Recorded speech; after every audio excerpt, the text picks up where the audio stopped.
Millionaire sees 8-year-old twin girls crying at his wife's grave. What one says, "Mommy is still alive," reveals a shocking truth.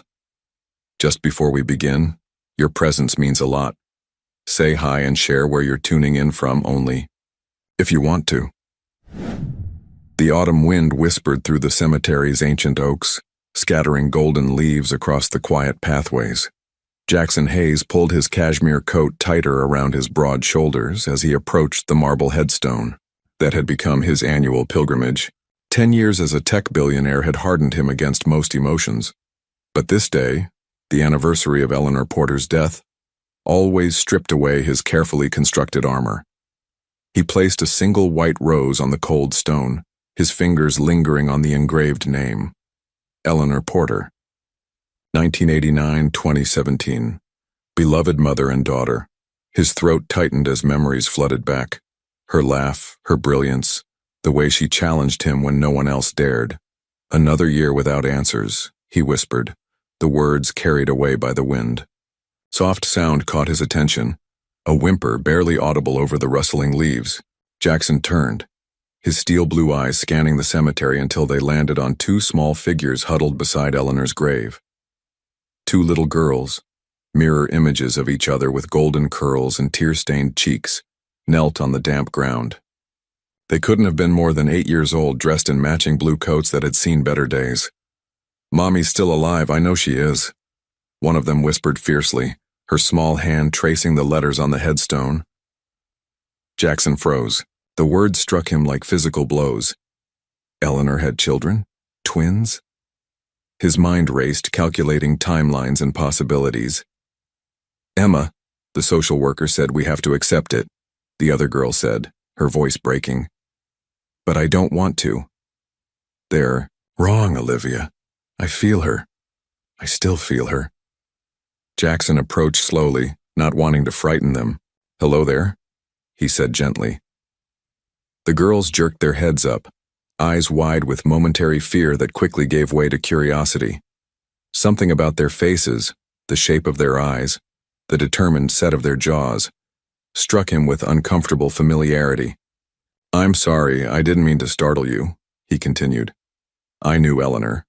The girls exchanged a glance loaded with meaning, a silent communication that only twins could master. "You knew our mom?" asked the one called Emma, her voice suddenly sharp with hope. Jackson nodded, kneeling down to their level despite the expensive fabric of his tailored suit pressing against the damp ground. "I did, a long time ago." "No one believes us," Olivia said suddenly, her small hands clenched into fists. "No one believes that she's still out there." Emma's eyes, startlingly intelligent, studied Jackson's face. "Why do you come here? Everyone else has forgotten her." The question pierced through Jackson's carefully constructed defenses. Why did he come year after year? Eleanor had vanished from his life long before her reported death. Their relationship had burned bright and ended, abruptly leaving only ashes and questions. "I could never forget your mother," he answered truthfully. The girls looked at each other again, that silent twin communication passing between them. "Why does nobody believe us?" Emma asked, her voice small yet defiant. Something inexplicable pulled at Jackson's heart, a connection he couldn't explain, a responsibility he hadn't sought. These children, with their unwavering faith and fierce determination, reminded him of someone, of Eleanor, of himself, before success had calcified his heart. "I'll believe you," he heard himself say, the words surprising him as much as the girls. "Tell me why you think your mother is still alive."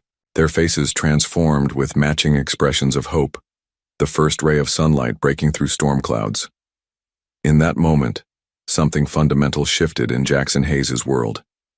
He didn't understand why these children's pain resonated so deeply within him, why their conviction stirred something long dormant in his soul. "You will?" Olivia whispered, her eyes wide with disbelief. Jackson nodded, an unspoken promise forming. "I will. I want to hear everything." Behind them, a woman in a sensible coat approached with concern etched on her face. "Girls, you can't just run off like that." "I'm so sorry, sir, if they've bothered you." But Jackson barely heard her. His eyes remained fixed on the twins' faces, a strange sensation washing over him, like pieces of a puzzle he never knew existed, suddenly revealing. Their edges. They're not bothering me at all, he said firmly. In fact, I think we have a lot to talk about. How many characters would you like for the next chapter?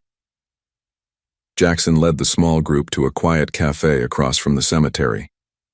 The establishment's warm lighting contrasted sharply with the gray afternoon outside. The woman who had approached them, Martha Wilson, introduced herself as the twins' temporary guardian. I work with family services, she explained quietly while the girls sat at a nearby table, heads bent together in whispered conversation. They've been through so much since Eleanor's accident last year. The foster system is challenging for them. Jackson nodded, his eyes never leaving the twins. How did you know Eleanor? I didn't personally. I was assigned to their case after. Martha hesitated. Emma and Olivia are special children. Brilliant, like their mother apparently was, but they cling to this belief that she's still alive. The therapist says it's their way of coping. A waitress brought hot chocolates for the girls and coffee for the adults. Jackson approached the twins' table, sitting down across from them. Tell me about your mother, he said gently. Emma, the more analytical of the two, studied him with eyes too wise for her age. Mom was a scientist. She worked with medicines to help sick people. She was always writing in her special notebook, Olivia added, the one with the lock that had all her secrets. Emma nodded. Before the accident, she was acting weird, scared. She kept saying some people were dangerous. She'd whisper on the phone at night, Olivia continued. We weren't supposed to hear, but we did. Jackson leaned forward. What did she say? That she found something bad. That people could get hurt, Emma replied. She said she had proof and needed to tell someone important.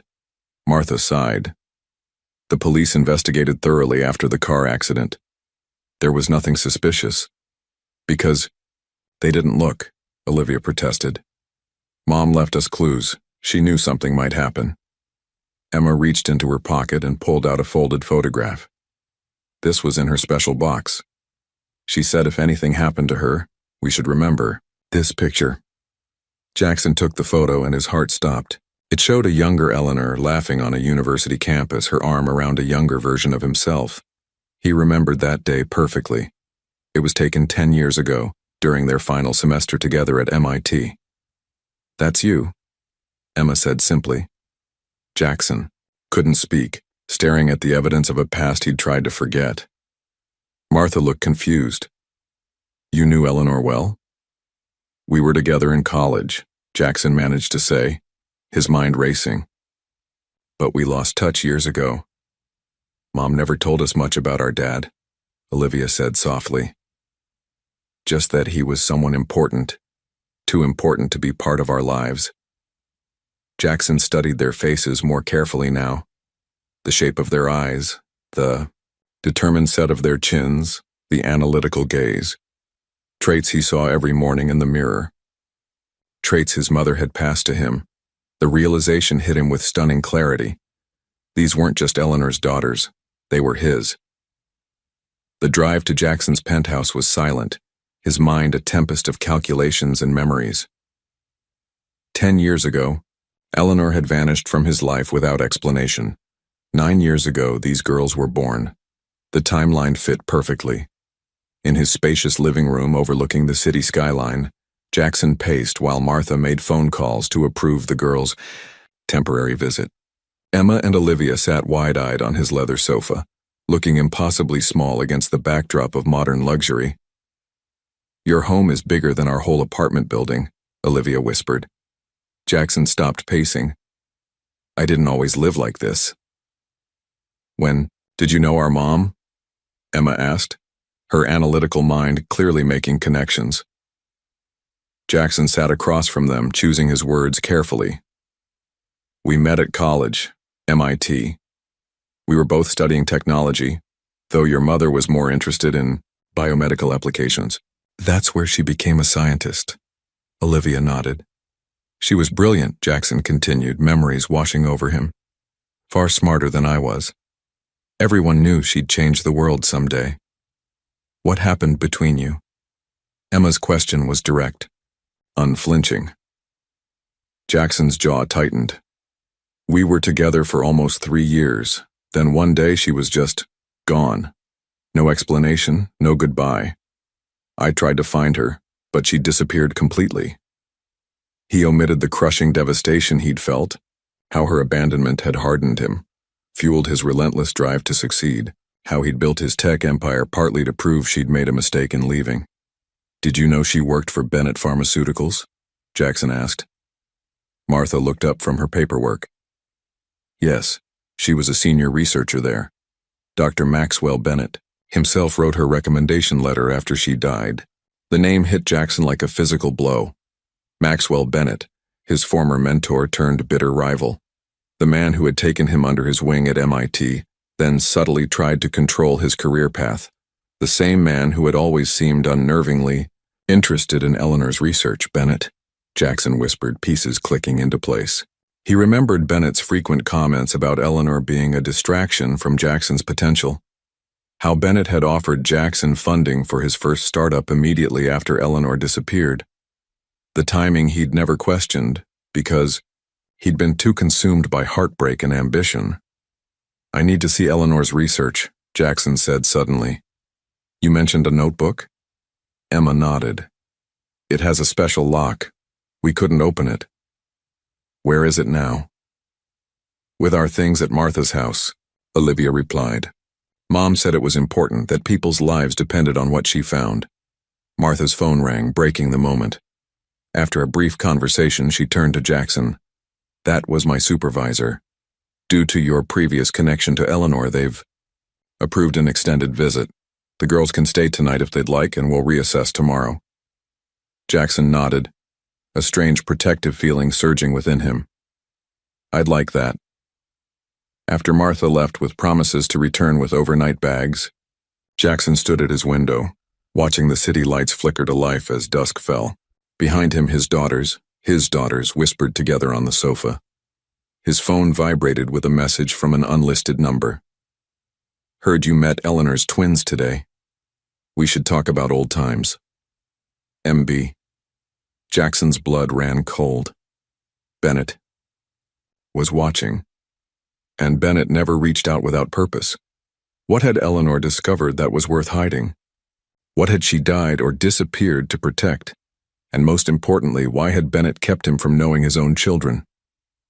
When Martha returned with the girls' belongings, Jackson noticed their meager possessions, a small suitcase each, with clothes that had seen better days.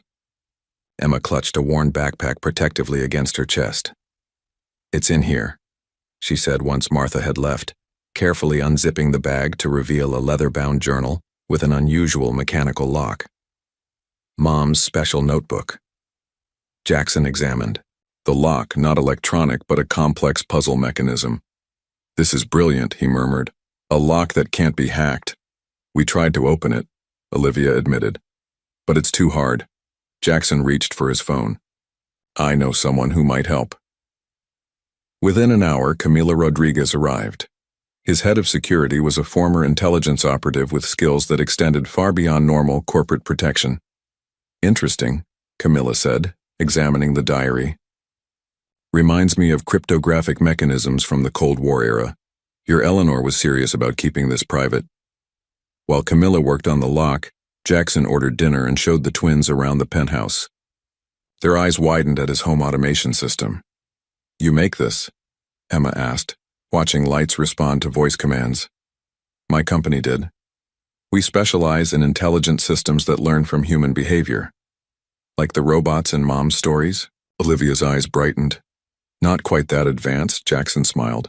Not yet anyway. I've got it, Camilla called from the living room. The diary lay open on the coffee table.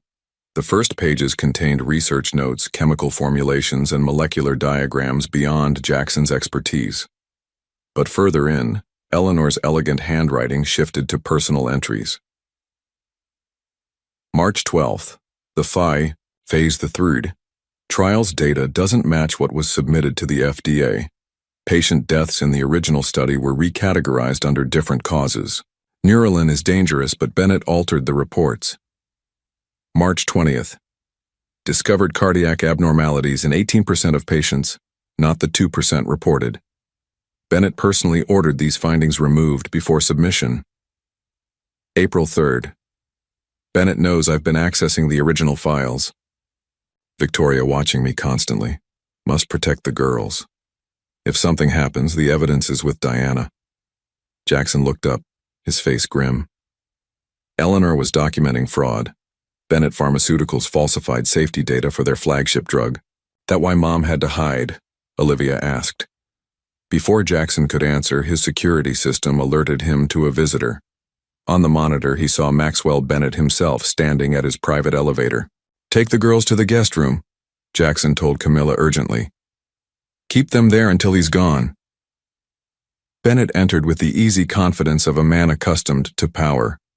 At 60, his silver hair and tailored suit projected authority, but Jackson now recognized the calculated coldness in his eyes. Jackson, Bennett smiled without warmth. Been a while. What do you want, Maxwell? Can an old mentor check in? I hear you've taken an interest in Eleanor Porter's children. Jackson kept his expression neutral. News travels fast. Small world, Bennett replied, glancing around the penthouse. Tragic about Eleanor. Brilliant mind. Yes, she was, Jackson said carefully. Bennett's eyes sharpened. The girls are staying with you? Interesting choice by social services. Temporary arrangement. Bennett nodded slowly. Children need stability. Perhaps Bennett Pharmaceuticals could establish a trust fund for Eleanor's memory. The threat was veiled but clear. Bennett was asserting control. I'll handle their needs, Jackson said firmly. As Bennett left, he paused. Those girls have Eleanor's eyes, don't you think? But something about them reminds me of someone else. Good genes. His smile was predatory. Be careful, Jackson. Parenting can be hazardous. After the elevator doors closed, Jackson leaned against the wall, heart pounding. Bennett knew. And Bennett wanted Eleanor's research, and possibly the twins, under his control. Jackson returned to the diary, more determined than ever to uncover what Eleanor had discovered, and why it might have cost her her life. The morning after Bennett's unsettling visit, Jackson arranged for enhanced security measures. Camilla stationed 2 additional team members in the building and implemented advanced surveillance protocols. We're being watched, she informed Jackson privately. There's a black sedan that circled the block 6 times. Professional surveillance team. Jackson nodded grimly. I need to know everything about Eleanor's work at Bennett Pharmaceuticals, and I want to meet anyone who worked closely with her. While the twins explored the penthouse library with Camilla, Jackson began his investigation.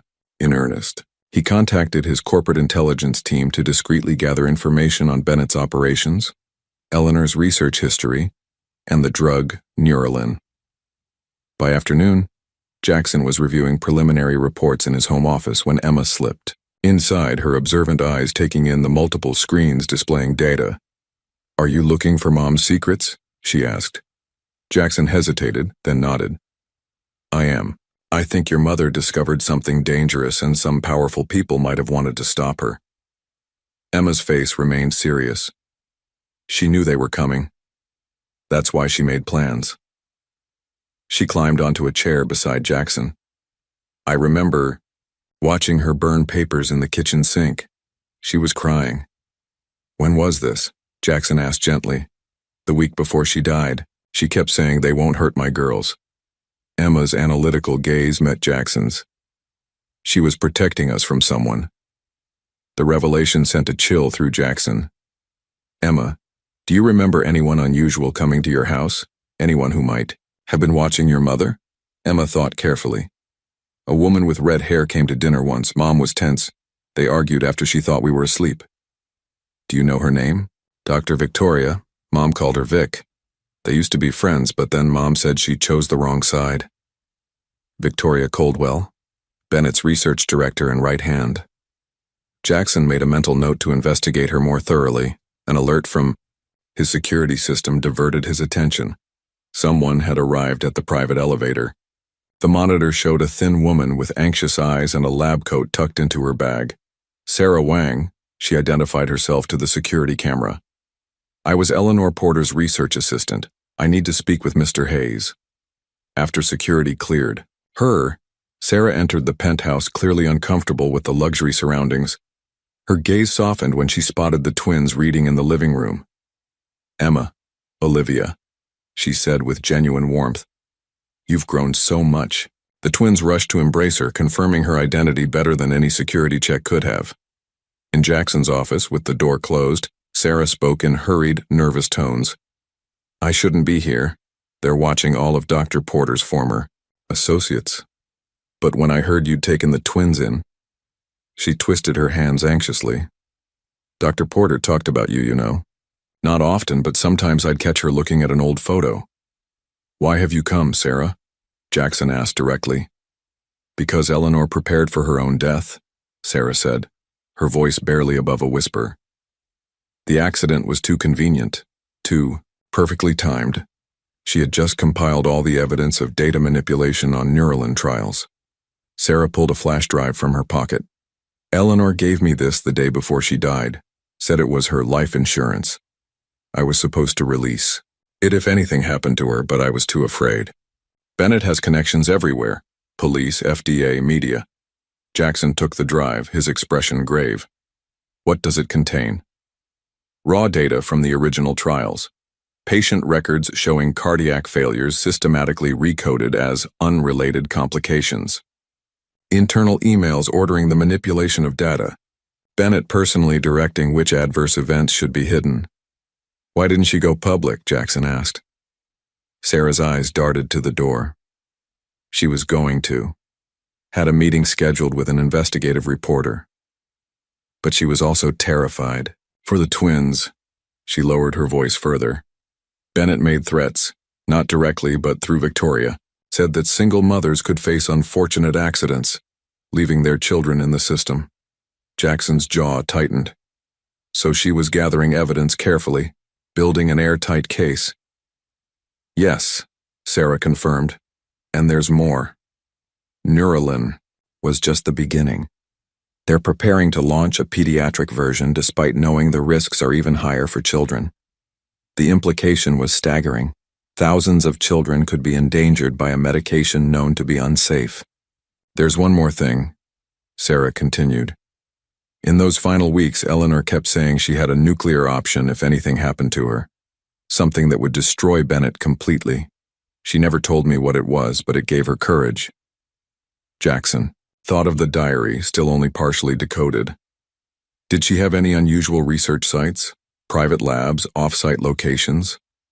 Sarah hesitated. She sometimes disappeared for entire weekends. Said she was conducting independent verification of her findings.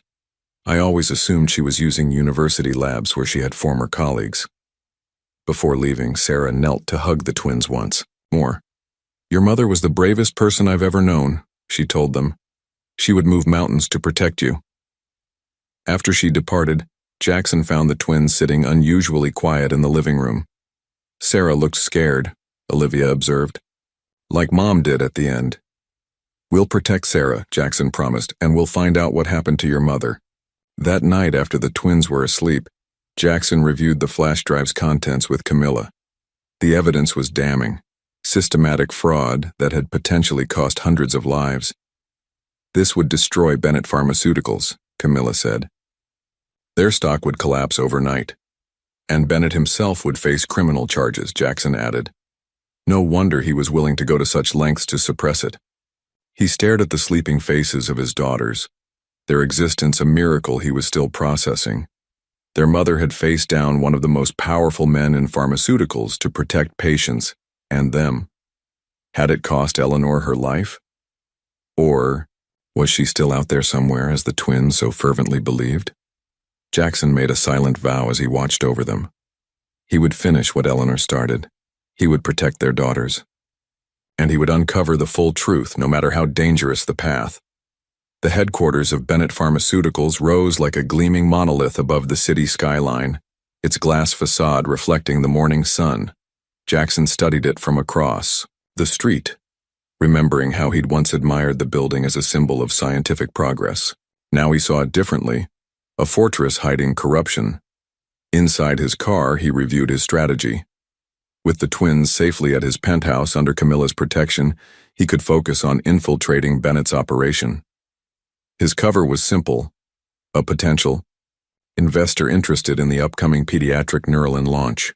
The receptionist recognized him immediately.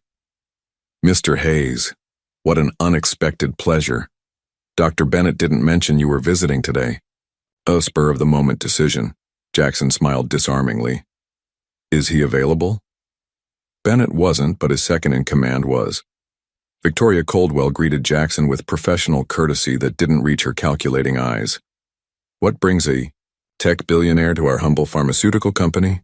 she asked, leading him through the research wing. "Looking to diversify?" "Something like that," Jackson replied. "I'm particularly interested in Neuralin. I hear the pediatric version is nearly ready for market." Victoria's smile tightened slightly. "Our most promising development. Trials have been extraordinarily successful, so I've heard. Though some might say suspiciously so." Jackson watched her reaction carefully. A flash of tension crossed her face before she recovered. "Science often delivers unexpected breakthroughs, Mr. Hayes." She showed him laboratories where white-coated researchers worked with precision instruments. Everything appeared immaculate, transparent, but Jackson noticed the keycard barriers, the surveillance cameras, the restricted areas. "I'd love to see the raw data from the pediatric trials," he mentioned casually. "My team performs independent analysis before any investment." "Of course," Victoria nodded. "Though it would require confidentiality agreements, proprietary methods, you understand." They passed a restricted laboratory where researchers huddled around screens displaying molecular structures. Jackson glimpsed the label Neuralin P before Victoria smoothly directed him away. As they approached a conference room, Jackson heard Bennett's unmistakable voice from inside. "I don't care what it takes. Hayes is becoming a problem just like Porter was. Find out what he knows." Victoria cleared her throat loudly before opening the door, giving Bennett just enough warning to compose himself. "Jackson," Bennett exclaimed with false warmth. "Victoria didn't tell me you were visiting. What a pleasant surprise." The conference room contained 3 other executives who watched Jackson warily. On the screen behind them, Jackson glimpsed financial projections for Neuralin P, $4.2 billion in first-year revenue. "Just exploring some investment opportunities," Jackson said smoothly. Bennett's smile remained fixed. "Always the entrepreneur. Though I'm surprised you're interested in pharmaceuticals. Quite different from your tech empire." "I go where the opportunities are," Jackson replied. "Though I believe in thorough due diligence. Safety profiles. Proper testing procedures." Something dangerous flickered in Bennett's eyes. "Our safety standards are impeccable, perhaps beyond what a tech executive would understand." The threat remained unspoken, but clear throughout their conversation. When Jackson departed, Bennett walked him to the elevator. "Curious timing for your interest in my company," Bennett remarked. "Right after taking in Eleanor's twins.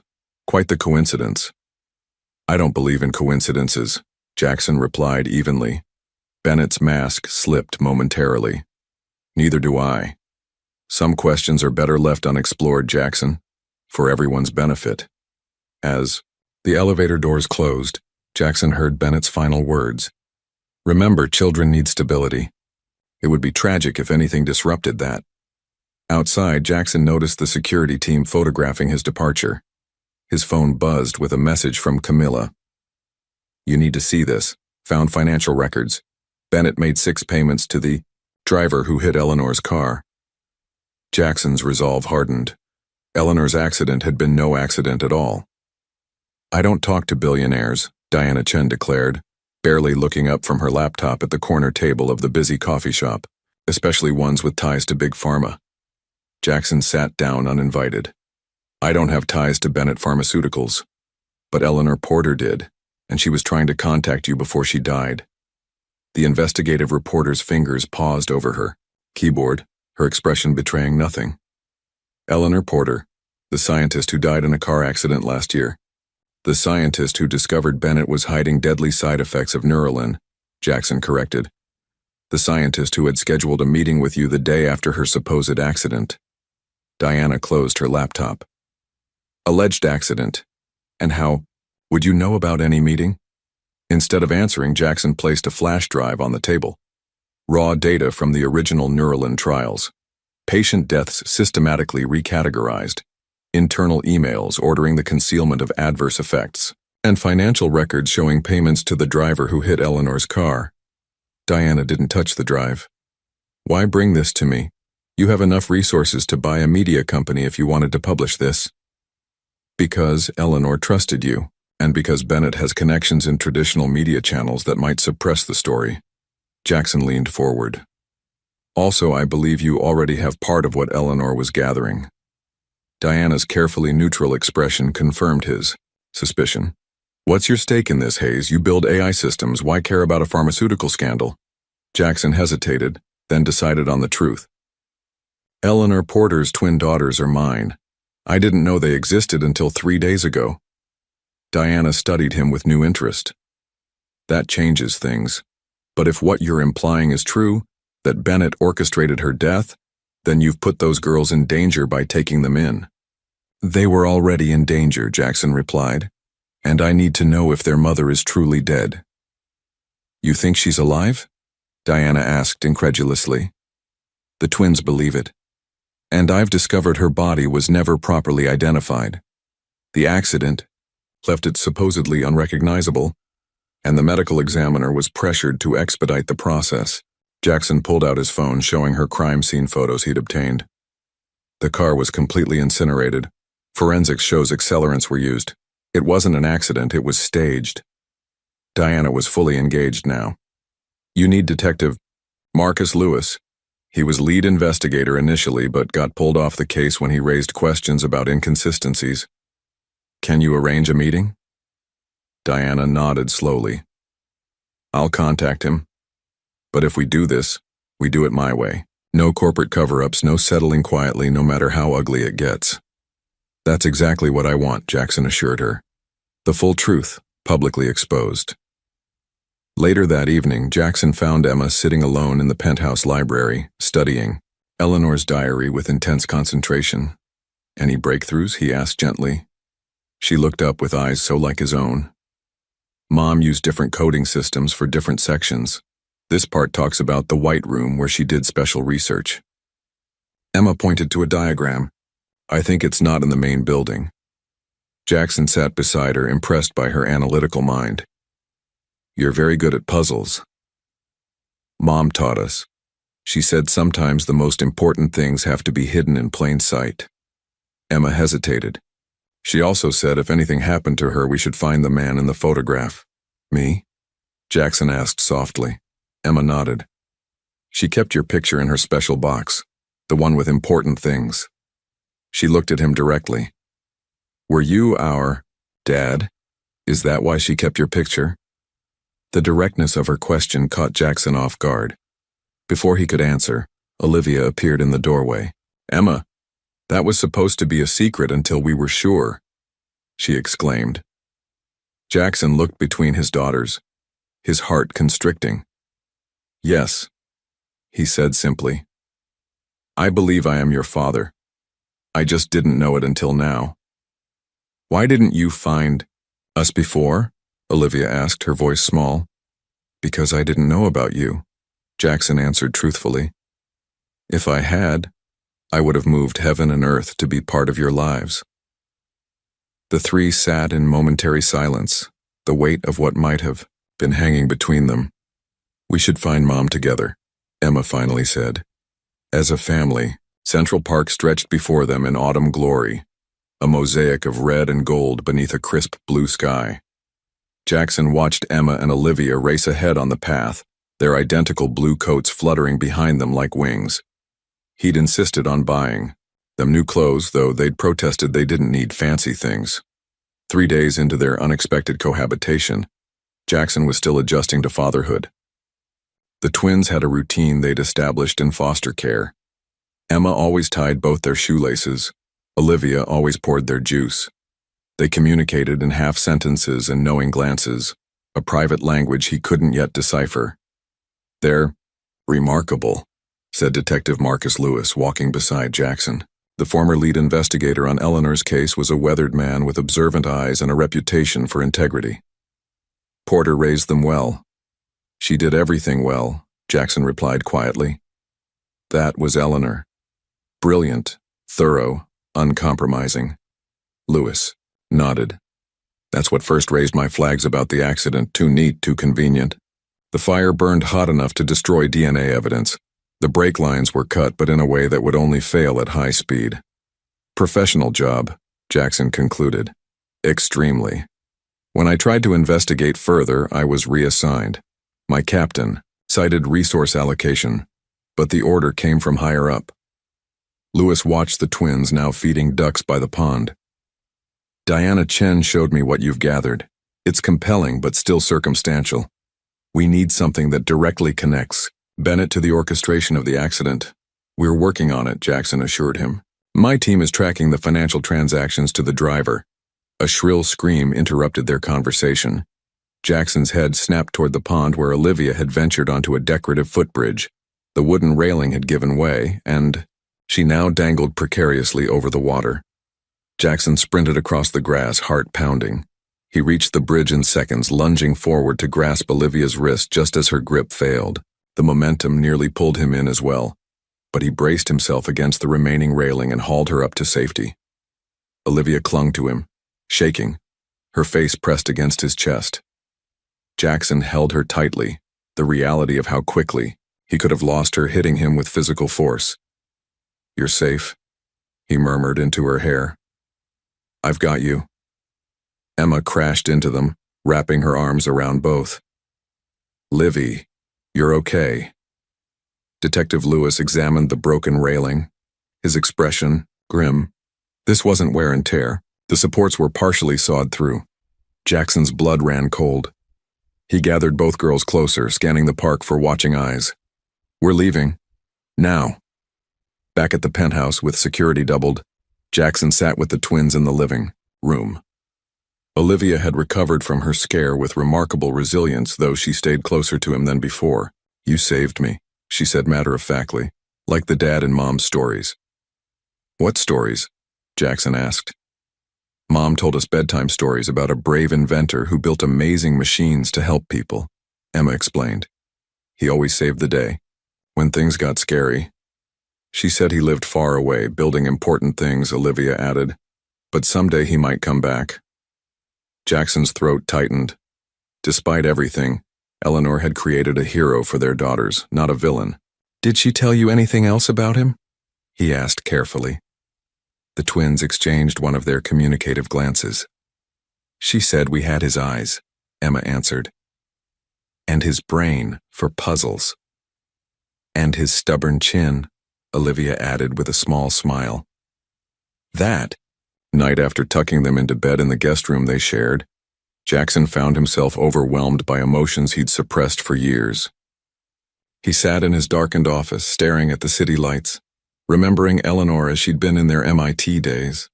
Brilliant, passionate, principled. The only person who'd ever truly challenged him. Had she discovered she was pregnant after leaving? Had Bennett somehow forced her away from him? The timeline fit. Their sudden breakup, Bennett's immediate offer to fund Jackson's startup, all while Eleanor disappeared completely. A soft knock interrupted his thoughts. Emma stood in the doorway in pajamas too big for her slender frame. "Can't sleep?" Jackson asked. She shook her head, patting across the room to climb into the chair opposite his. "Olivia wants to know if you would have loved us," she said directly.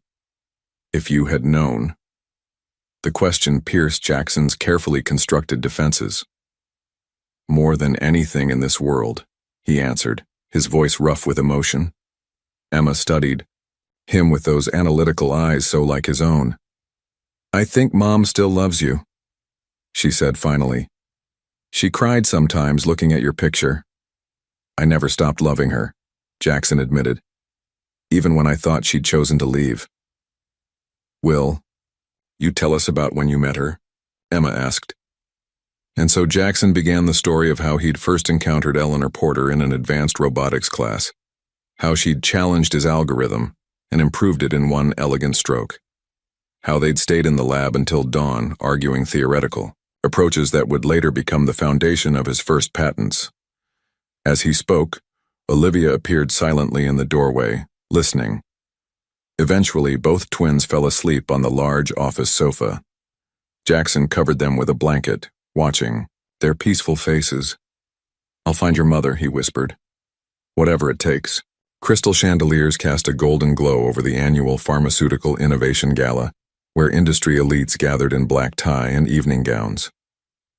Jackson adjusted his bow tie, scanning the ballroom. Diana Chen had secured him an invitation as her source for a feature on pharmaceutical philanthropy.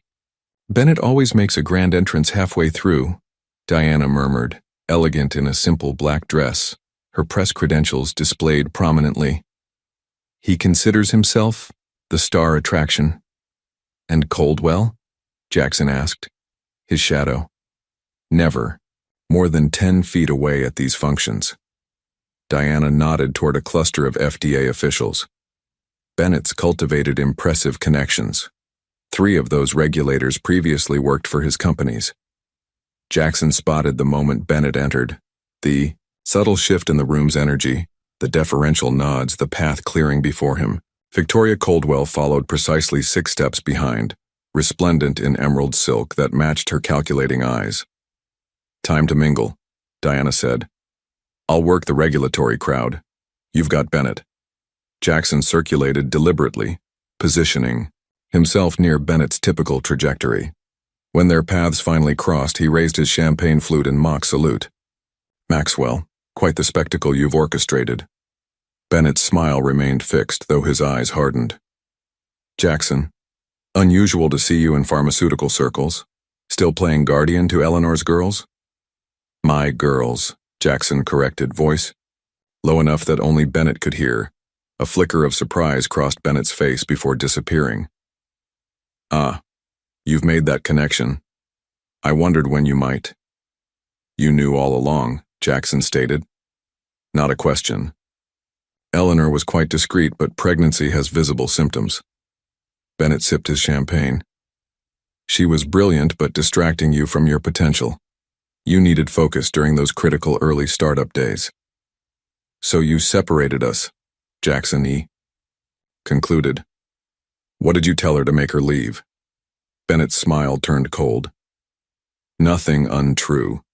That you'd expressed frustration over her holding back your career. That you'd referenced her as a temporary diversion while discussing your 5-year plan with me." Jackson's grip tightened on his glass. "Lies. Selective truths," Bennett corrected. "She was already concerned about your workaholism, your ambition. I merely confirmed her fears. And then you hired her at Bennett Pharmaceuticals to keep her under your thumb." Bennett shrugged elegantly. "I recognized exceptional talent. When she discovered her pregnancy after leaving you, I offered security, advancement. Everyone benefited. Until she discovered what you were hiding about Neuralin," Jackson said. Bennett's expression hardened. "You're treading dangerous ground, Jackson. Eleanor made similar missteps. Accidents happen to those who don't understand their place in the ecosystem." Jackson stepped closer. "Was her death another selective truth you orchestrated?" "The official record stands," Bennett replied, coldly. "I'd be careful about spreading unfounded accusations. Think of the twins. Children need stability." His gaze drifted toward the entrance. "Speaking of which, I hear social services has questions about your sudden interest in guardianship." Before Jackson could respond, Victoria Coldwell appeared at Bennett's side, whispering urgently in his ear. Bennett's face darkened. "If you'll excuse me," he said tersely. "Urgent matter." As Bennett strode away, Diana approached with her phone displaying breaking news. "Whistleblower exposes potential fraud in Neuralin drug trials." "Sarah Wang went public," Diana said. "Limited details, but enough to spook Bennett." "He'll retaliate," Jackson warned. "We need to protect her." "Already arranged safe housing through my editor." As the gala continued, Jackson noticed Bennett and Victoria in intense conversation with several FDA officials. The network of influence was visible: handshakes, reassuring pats, confident nods. When Jackson departed shortly after midnight, he found his driver unconscious beside the car. The vehicle's brake lines had been cleanly cut. On the windshield, a handwritten note: "Not for you, for the twins' sake." The message was clear: back off, or Emma and Olivia would become targets again. Jackson's resolve hardened. Bennett had underestimated him just as he'd underestimated Eleanor. The time for careful investigation was over. He needed to strike directly at Bennett's empire before more lives were lost. Gray clouds hung heavy over Memorial Garden Cemetery, matching the somber mood of the small gathering. Jackson stood beside Detective Lewis and Diana Chen, watching, as cemetery workers prepared to exhume Eleanor Porter's grave. The court order had taken considerable legal pressure to obtain. The twins shouldn't be here for this, Jackson had insisted earlier that morning. They remained at the penthouse with Camilla, engaged in a mathematics lesson, a distraction Jackson had carefully arranged. Dr. Helena Bishop is the best forensic pathologist in the state, Lewis explained, as a petite woman in a practical raincoat approached. If there's anything to find, she'll find it. The exhumation proceeded with methodical precision. Jackson maintained his composure until workers lifted the casket from the earth. Despite his preparation, the reality of the moment, that Eleanor's remains might be inside, hit him with physical force. Dr. Bishop supervised as the casket was transported to a nearby tent for preliminary examination. The small group followed, tension thick in the air. "I'll need to document everything before opening," Bishop explained, photographing the casket from multiple angles.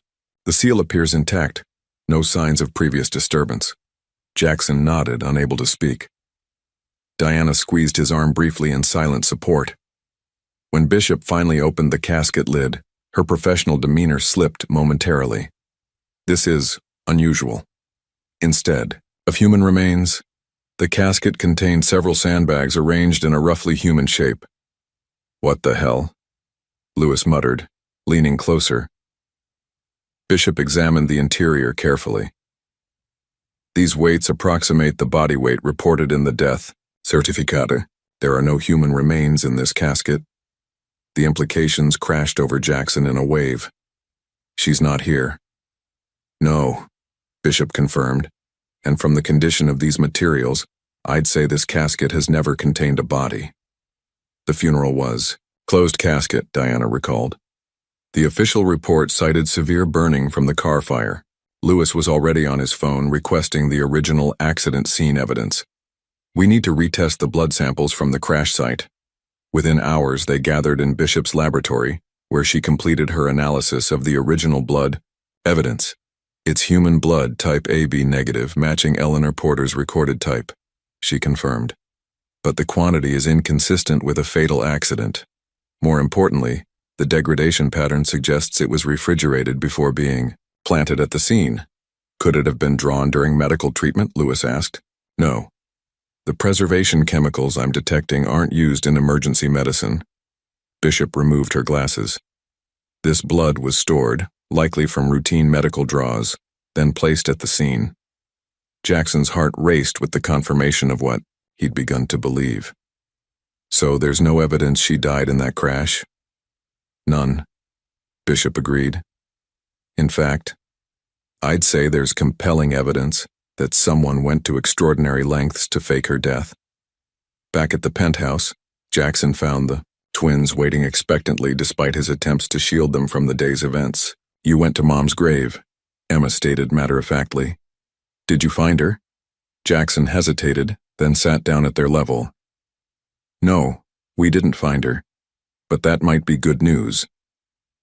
Olivia's eyes widened. "Because she wasn't there?" "Exactly." Jackson explained in simplified terms what they'd discovered. "I knew it," Olivia exclaimed, jumping up. "I told everyone she wasn't dead." Emma remained more analytical. "But where is she? Why would she hide from us?" "I don't think she's hiding from you," Jackson said gently. "I think someone is hiding her from us." Emma nodded seriously. It's the White Room. I've been dreaming about it. What White Room? Jackson asked.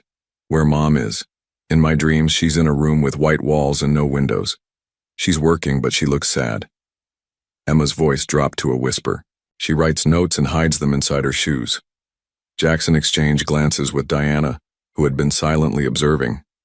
Children's dreams weren't evidence, but given everything they'd discovered, he wasn't dismissing anything. We're going to find her, he promised. And when we do, no one will separate our family again. The press conference room at the Grand Meridian Hotel buzzed with anticipation. Journalists from major outlets adjusted cameras and checked recording equipment, responding to the cryptic invitation, Groundbreaking Pharmaceutical Industry Expose, Bennett Pharmaceuticals Investigation. Behind the scenes, Jackson reviewed his presentation with Diana. Once we start this, there's no going back. Bennett will use every resource to discredit us. That's why we're doing it this way, Diana replied. Too public for them to suppress, too many outlets for them to control. Your tech background gives you credibility they can't easily dismiss. Detective Lewis entered the preparation room. Just got word. The FBI has opened a formal investigation based on the evidence we submitted. They're preparing warrants for Bennett Pharmaceutical servers. Sarah Wang sat nervously in the corner reviewing her talking points. As Eleanor's former research assistant, her testimony was crucial. Dr. Porter would be proud of this, she said quietly. This is what she wanted. The truth exposed. Patients protected. At precisely 10 a.m., Jackson stepped to the podium, camera flashes erupting around him. The tech billionaire rarely gave press conferences, ensuring maximum attention. Thank all you for coming, he began. What I'm about to share will shock many of you. It involves systematic fraud, danger to public health, and potentially orchestrated violence, all to protect corporate profits. For the next 30 minutes, Jackson methodically presented their evidence, the falsified Neuralin trial data, the concealed cardiac risks, the pattern of suspicious deaths among whistleblowers, the staged accident, and finally, the empty grave. We have conclusive forensic evidence that Eleanor Porter's death was elaborately faked, Jackson stated. We believe she is being held against her will, possibly continuing her research under duress. The room erupted with questions. Diana stepped forward, directing the press to packets containing supporting documentation and her comprehensive investigative report publishing simultaneously online. As the conference concluded, Jackson's security team reported agitated activity at Bennett Pharmaceuticals headquarters. Stock prices were already plummeting in real-time trading. Mr. Hayes, a reporter called out as Jackson prepared to leave. Is it true that Eleanor Porter's twin daughters are your children? Is this investigation personal? Jackson paused, then returned to the microphone. Yes, Emma and Olivia are my daughters. I only discovered this recently after they found me at their mother's grave. And yes, this is deeply personal. But it's also about thousands of patients endangered by a medication known to be unsafe. Back at his command center, Jackson received reports from multiple fronts. Bennett Pharmaceuticals had issued a blanket denial, calling the allegations baseless attacks from a tech competitor seeking to manipulate markets. The FBI had executed their first warrants, and most significantly, Victoria Coldwell had contacted Diana's editor, seeking immunity in exchange for information. She's breaking ranks, Diana said excitedly. This is exactly what we needed. The meeting with Coldwell took place at her attorney's office under strict confidentiality. Her composure had cracked, replaced by the nervousness of someone who recognized a sinking ship. Bennett has a research facility that doesn't appear in any official records, she revealed. Built inside a mountain property he owns personally, registered as a private retreat. That's where Eleanor is. She's alive? Jackson demanded. Coldwell nodded. Bennett couldn't risk killing her. She's the only one who fully understands the molecular structure of Neuralin and its flaws. He needs her to fix the formula without admitting the original was defective. How do we know you're telling the truth? Diana pressed. Coldwell handed over a flash drive. Security footage, access codes, facility blueprints, everything you need to find her. Why help us now? Jackson asked. Because Bennett is planning to disappear with his contingency plan, Coldwell replied grimly. Taking Eleanor to an overseas location. The transport is scheduled for tomorrow night. Once she's out of the country, you'll never find her. Jackson studied the facility blueprints while his team verified Coldwell's information. The mountain complex was sophisticated with multiple security layers and limited access points. We can't wait for the FBI's bureaucracy, he decided. By the time they get approval for this location, Bennett will have moved her. You're not suggesting, Diana began. I'm not suggesting, Jackson interrupted. I'm stating. We're going. In tonight. The FBI field office buzzed with activity as agents processed the mounting evidence against Bennett Pharmaceuticals. Special Agent Cassandra Rivera, newly assigned to lead the investigation, reviewed the case files with growing alarm. The scale of this fraud is staggering, she told Detective Lewis. We've frozen Bennett's known accounts, but he has offshore resources we can't easily touch. He's planning to transport Eleanor Porter tonight, Lewis pressed. We need to move. On that mountain facility immediately. Rivera shook her head. The warrant for that property is still working through the system. It's privately owned outside corporate holdings. Judge Morris won't sign until morning. That's not good enough, Lewis argued. By then, Porter will be gone. Outside the federal building, Jackson waited in his car, on a secure line with Camilla. Surveillance confirms increased activity at the mountain property, she reported. Multiple vehicles arriving, equipment being loaded. They're definitely preparing for transport. Jackson made his decision. Implement Alpha Protocol. We move at nightfall. Across town, Diana Chen filed her latest story, revealing Victoria Coldwell's cooperation with authorities. The headline would hit within hours. Bennett Pharmaceuticals executive turns state's evidence. Claims kidnapped scientist held in secret facility. The media firestorm was intensifying. Bennett Pharmaceuticals stock had been suspended from trading after falling 30%. Patients were flooding physicians' offices with concerns about Neuralin. The FDA had announced an emergency review. At Jackson's penthouse, he briefed his assembled team, former military specialist from his corporate security division, each selected for discretion and skill. This is not a corporate operation, he emphasized. This is a rescue mission. Our sole objective is extracting Dr. Porter safely. Martha Wilson, the twins' social worker, had arrived earlier to stay with Emma and Olivia. Jackson found them in the library, heads bent over Eleanor's diary. We decoded more symbols, Emma announced. These coordinates match the mountain Ms. Diana talked about. Jackson knelt to their level. I have to go away tonight just for a little while. You're going to find Mom, Olivia stated with certainty. I'm going to try, he confirmed. I need you both to stay here where it's safe with Martha and the security team. Emma studied him with those analytical eyes. Promise you'll bring her back. I promise to do everything in my power, Jackson answered honestly. If you find her, Olivia said, tell her we never stopped looking. As dusk fell, Maxwell Bennett paced his private office at the mountain complex, watching security feeds with growing agitation. His carefully constructed empire was unraveling by the hour. The helicopter is fueled and ready, his head of security reported. We can depart with Dr. Porter at 2200 hours. And the research data? Bennett demanded. Being compiled now.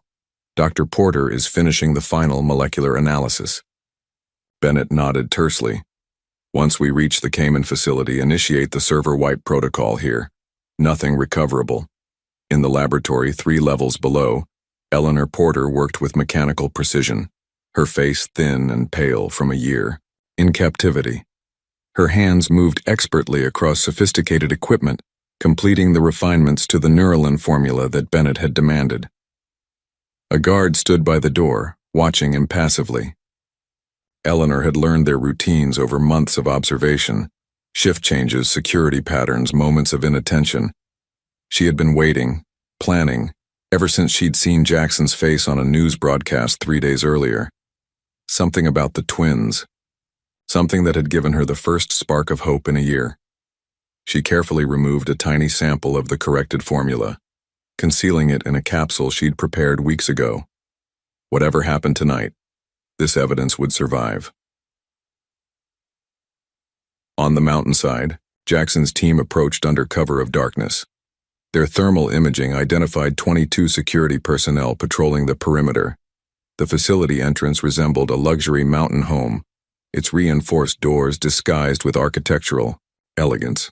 "Security system is military grade," Camilla reported through their encrypted comms. "I'm accessing the bypass codes Coldwell provided now." The first alarm was silenced before it triggered. The outer doors opened with a pneumatic hiss. The team entered swiftly, neutralizing 2 guards with non-lethal tactics. "Splitly takes teams 3 and 4 to secure the helicopter pad and vehicle bay," Jackson ordered. "No one leaves this facility." They descended through the complex, encountering sporadic resistance. Most security personnel surrendered when faced with superior numbers and the realization that their employer's protection was evaporating. 3 levels down, they reached the research wing. Through reinforced glass, Jackson finally saw her, Eleanor, thin and tired but unmistakably alive, working at a laboratory station. His heart slammed against his ribs at the sight. When their team breached the laboratory doors, the guard reached for his weapon but quickly surrendered when outmanned. Eleanor looked up, shock replacing her clinical concentration. "Jackson?" Her voice was barely audible, disbelief etched on her features. "Eleanor." He crossed the room in 3 strides. "We need to get you out of here. Now." She stared at him as if seeing a ghost. "Is this another of Bennett's manipulations?" "No," Jackson said firmly. "It's a rescue. Your daughters led me to you." "Emma and Olivia?" Tears filled her eyes. "They're safe?" "They're safe. They never believed you were dead." Jackson reached for her hand. "They sent me to find you." Eleanor's composure finally broke. She grabbed a small case from beneath her workstation. "We have to take this. Proof of what Bennett did. The corrected formula that shows he knew the original was flawed." Alarms suddenly blared throughout the facility. "Perimeter breach," came Camilla's voice through comms. "Additional hostiles approaching. Looks like Bennett's private security contractors." "FBI just arrived too," reported another team member. "They're engaging the new hostiles." "Status on Bennett?" Jackson demanded. "Located on the helipad level. Attempting extraction." Jackson led Eleanor toward the exit, their team maintaining protective formation. The sounds of conflict echoed through the corridors, Bennett's arriving reinforcements clashing with both Jackson's team and the FBI agents who had arrived after obtaining their emergency warrant. They reached the upper level to find chaos, FBI, agents securing the facility, Bennett's security team members being detained, and Maxwell Bennett himself in handcuffs, his face contorted with fury as he was led to a federal vehicle. "This is a misunderstanding," Bennett was insisting to the stone-faced agents. "Dr. Porter has been working here voluntarily on classified research." When Bennett spotted Eleanor emerging with Jackson, his facade cracked completely. "You ungrateful bitch, I made you. I protected your research." Eleanor approached him with quiet dignity. "You falsified data and endangered thousands of patients. You separated me from my children. There's nothing you can say that matters anymore." Special Agent Rivera intercepted them. "Dr. Porter, we need to get you medical attention and take your statement." "Of course," Eleanor agreed, "but first I need to see my daughters." Dawn was breaking as they reached Jackson's penthouse. Eleanor had been examined by medical personnel, given preliminary clearance, and provided an initial statement to the FBI. The full debriefing would wait. Rivera had understood the priority of reuniting the family. The elevator doors opened to reveal Emma and Olivia waiting in their pajamas, Martha standing anxiously behind them. For a moment everyone froze in a tableau of disbelief. "Mom," Olivia whispered. Eleanor dropped to her knees, arms outstretched. "My babies." The twins crashed into her embrace with sobs of joy, the 3 clinging to each other as if afraid they might be separated again. Jackson stood back, his own vision blurring with tears as he watched them reunite. "We knew you weren't gone," Emma said fiercely. "We found your clues." "And we found Dad," Olivia added, reaching a hand toward Jackson. Eleanor looked up at him over the girls' heads, questions in her eyes. Jackson nodded gently, confirming what she'd clearly guessed from Olivia's words. They had much to discuss, years of manipulation and deception to unravel. But for now, this moment was enough. Their family, impossibly reunited against all odds. Martha discreetly wiped her eyes. "I'll make some breakfast," she murmured, giving the family space. The sun rose over the city skyline, illuminating the penthouse in golden light. Outside, news helicopters circled Bennett Pharmaceuticals' headquarters as federal agents continued their raid. Justice was in motion. Truth was emerging from darkness. And in a quiet moment amid the chaos, a family that had been fractured by greed and power found its way back together, guided by the unwavering belief of two small girls who had refused to accept the lie they'd been told. The next few days passed in a whirlwind of medical examinations, FBI debriefings, and media frenzy. Eleanor's miraculous return dominated headlines across the nation, her story of captivity and forced research generating public outrage. Bennett Pharmaceuticals stock was suspended indefinitely as investigations expanded to include international regulatory agencies. Through it all, Jackson ensured Eleanor and the twins remained protected in his penthouse, shielding them from the media circus. Private physicians monitored Eleanor's recovery, while specialized trauma counselors helped the family begin the healing process. On the third evening after the rescue, Jackson found Eleanor alone on the terrace, watching the sunset over the city skyline. Her slender frame seemed fragile in the fading light, but her eyes held the same fierce intelligence he remembered. "The girls finally fell asleep," he said, joining her by the railing. "They've been fighting it, afraid you might disappear again." Eleanor nodded, her gaze distant. "I've been afraid of the same thing, that I'll wake up back in that laboratory." "You're safe now," Jackson assured her. "Bennett's bail was denied. The evidence is overwhelming." They stood in silence for a moment, the weight of their shared history and separated years hanging between them. "Jackson," Eleanor finally said, turning to face him, "I never would have kept the twins from you if I'd had a choice. You need to know that." "I'm beginning to understand," he replied carefully. "Victoria Coldwell has been cooperating extensively. She confirmed that Bennett orchestrated our separation, threatened you when you discovered you were pregnant." Eleanor's eyes glistened with tears. "He showed me messages, emails, all fabricated, making it clear you didn't want family complications derailing your career. When I tried to contact you anyway, he threatened the girls directly. And when you discovered the Neuralin fraud," Jackson prompted gently, "he made it clear what would happen to the twins if I went public." Eleanor's voice hardened. "So I built my case secretly, created safeguards. I was so careful, but somehow he discovered my meeting with Diana." "The staged accident," Jackson concluded. Eleanor nodded. "They intercepted me after I dropped the girls at school. I woke up in the mountain facility. Bennett explained how thoroughly he'd faked my death, showed me news reports of my funeral.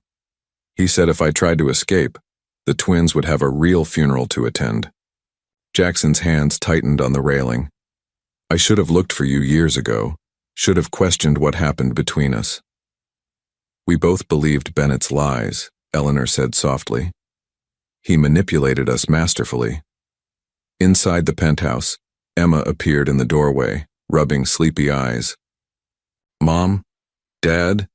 Are you still here?" They turned in unison, both moving instinctively toward their daughter. Eleanor reached her first, kneeling to embrace her. "We're both here, sweetheart. We're not going anywhere." "Olivia had a bad dream," Emma explained. "She needs you too." They found Olivia curled in her bed, tears streaking her face. When she saw them all together, she launched herself into their collective embrace. "I dreamed the bad man took Mom away again," she whispered. "No one will ever separate us again," Jackson promised, holding his family close. "We're together now."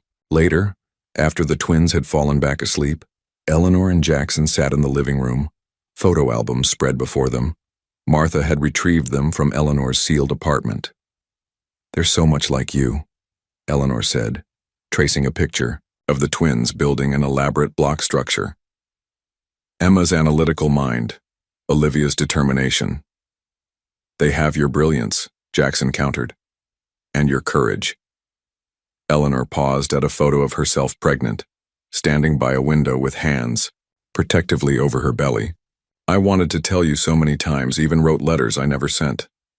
"We can't recover those years," Jackson said gently, "but we can move forward." "As what?" Eleanor asked, the question that had hovered unspoken between them. "As a family," Jackson answered simply, "whatever form that takes." In the quiet nighttime hours, they began rebuilding the trust that Bennett had systematically destroyed between them, one honest conversation at a time. 3 weeks after Eleanor's rescue, Jackson stood on the porch of a seaside cottage watching Emma and Olivia race along the shoreline. Their laughter carried on the salt breeze, a sound that still caused his heart to swell with wonder. They were his daughters, a miracle he was only beginning to fully comprehend. The beachfront property in a quiet coastal town was far from the calm city's chaos. Jackson had purchased it within days of Eleanor's return, recognizing their need for privacy and healing away from media scrutiny and painful memories. The trial preparations against Maxwell Bennett dominated national headlines. His empire was crumbling as investigations uncovered decades of fraud across multiple medications. Former employees came forward daily with new allegations. The FBI had frozen his assets worldwide. Justice was progressing, but recovery was a more delicate process. "They look happy," Eleanor said, joining Jackson on the porch. Her color had improved with each passing day, strength returning to her frame, though shadows still lingered in her eyes at unexpected moments. "They are resilient," Jackson replied. "Like their mother." Eleanor smiled faintly. "And stubborn like their father." Inside the cottage, their legal teams had departed after finalizing paperwork, establishing a foundation to support victims of pharmaceutical fraud. Eleanor's corrected Neuralin formula would be made available to all manufacturers, potentially saving thousands of lives. Diana called, Eleanor mentioned. "Her expose on Bennett's broader corruption has been nominated for a Pulitzer." Jackson nodded. "She deserves it. Without her, we might never have found you." They watched the twins building an elaborate sandcastle, their coordination seamless, communicating through glances and half-words in their private twin language. "They need stability now," Eleanor said quietly. "After everything they've been through." "What do you need, Eleanor?" Jackson asked, the question they'd been carefully navigating for weeks. She turned to face him, her expression both vulnerable and resolute. "Honesty. No more secrets between us. Bennett exploited our weaknesses because we weren't transparent with each other." "I was obsessed with success," Jackson acknowledged. "Building my company consumed me. I can see why you believed I wouldn't want the complication of family." "And I was too proud to demand answers," Eleanor countered. "Too quick to accept that you'd moved on without me." Their hands found each other's on the porch railing, the contact tentative but intentional. "The twins want us to be a family," Eleanor continued. "They've been dropping hints about sharing a home permanently." Jackson smiled. "Subtle ones, like Olivia asking if I'll be their real dad forever, and Emma designing bedroom layouts for all of us?" Eleanor laughed softly. "They get their directness from you." "What do you want, Eleanor?" Jackson asked, his voice gentle but serious. She considered the question, watching their daughters by the shoreline. "I want to rebuild what Bennett stole from us, not necessarily returning to the past, but creating something new, something honest." "Co-parenting? Friendship?" Jackson pressed carefully. Eleanor met his gaze directly. "I think we both know there's still more between us than that." Before Jackson could respond, the twins came racing up the beach path, faces flushed with excitement. "Dad, Mom, come see our castle," Olivia called. "It has a moat with real water." "And a laboratory wing," Emma added seriously. "For Mom's research." And a computer room for Dad's inventions, Olivia finished. Jackson and Eleanor exchanged glances, both recognizing the not-so-subtle symbolism of their daughter's creation. "We're coming," Eleanor called back, her fingers still entwined with Jackson's. That evening, after the twins were asleep in their new rooms filled with books and toys, Eleanor and Jackson sat on the porch swing, a comfortable silence between them. "I filed the paperwork to legally establish paternity," Jackson said. "If that's agreeable to you." Eleanor nodded. "The girls need that security." "And I've been thinking about your research," he continued. "The Hayes Porter Foundation will need a brilliant scientific director." "Are you offering me a job, Mr. Hayes?" Eleanor asked with a hint of her old spark. "I'm offering you a partnership," he corrected. "Equal control, shared mission."